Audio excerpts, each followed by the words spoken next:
एक गांव में थे, बुंदेलखंड के गांव में, हम भी थे महाराज जी के साथ। तो एक विद्यालय था, उसमें एक कमरा था, उसमें रात को ठहराया गया। बिजली थी नहीं, मच्छर खूब काट रहे थे, सेवा कर रहे थे। महाराज जी अपनी चौकी पर बैठकर राम राम कर रहे थे। तब तक एक पिए हुए उसी गांव का एक आदमी नशा में मत वाला पिए हुए आया, वो आके सीधे ही आसन पे महाराज जी के बैठ गया। तो महाराज जी थोड़ा ऐसे खिसक गए, माने वो ठीक से बैठ जाए, वो बैठ गया। कहो गुरु कैसे हो? महाराज जी ने हाथ जोड़कर कहा भगवान आपकी कृपा है। अब वो गुरु जी वृंदावन कहना भूल गया, पहचान तो रहा था महाराज जी को नशे में, पर गुरु गोवर्धन से कब आए? तो महाराज जी बोले कि कुछ दिन हो गया इसी क्षेत्र में घूम रहा हूँ। अरे मैंने कहा भाई उतरो भाई। बोले चुप रहो, मेरे महाराज हैं, मैं इनसे बात नहीं कर सकता। महाराज बोले शांत रहो, उठ के पर अच्छा गुरु चलें? हाँ पधारो। चला गया। हमने कहा महाराज जी इस गांव में आप आते हैं, बताइए कैसे लोग हैं? ऐसी जगह तो ठहराया और देखो नशा करने वाला। बोले नशा किए हुए था? हाँ नशा किए हुए था, उसके मुँह से बदबू आ रही थी।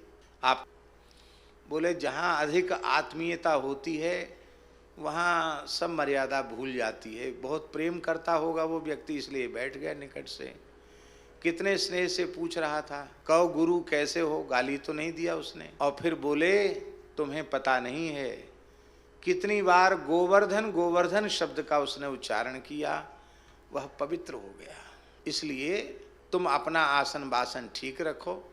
और फिर महाराज जी ने कपड़ा अपना धो दिया, अपना आसन पवित्र ही रखा, लेकिन किसी भी अवस्था में क्षुब्ध न होना, ये विचित्र बात थी उनकी। अब इतना तो हम आपको अपना अनुभव के आधार पर बता सकते हैं। 1981 से लेकर 2006 तक इस 25 वर्ष के समय में किसी की निंदा उनकी वाणी से नहीं सुनी। किसी वस्तु व्यक्ति पदार्थ के प्रति उनके मन में तनिक भी आकर्षण नहीं देखा। अपने संपूर्ण जीवन में 1 रुपए का संग्रह नहीं किया, 1 इंच भूमि नहीं खरीदी, किसी पद प्रतिष्ठा को स्वीकार नहीं किया। अभ्यागत साधु की तरह अपना सारा जीवन व्यतीत कर दिया। दास कबीर जतन ते ओढ़ी, ज्यों की त्यों धर दीनी चदरिया।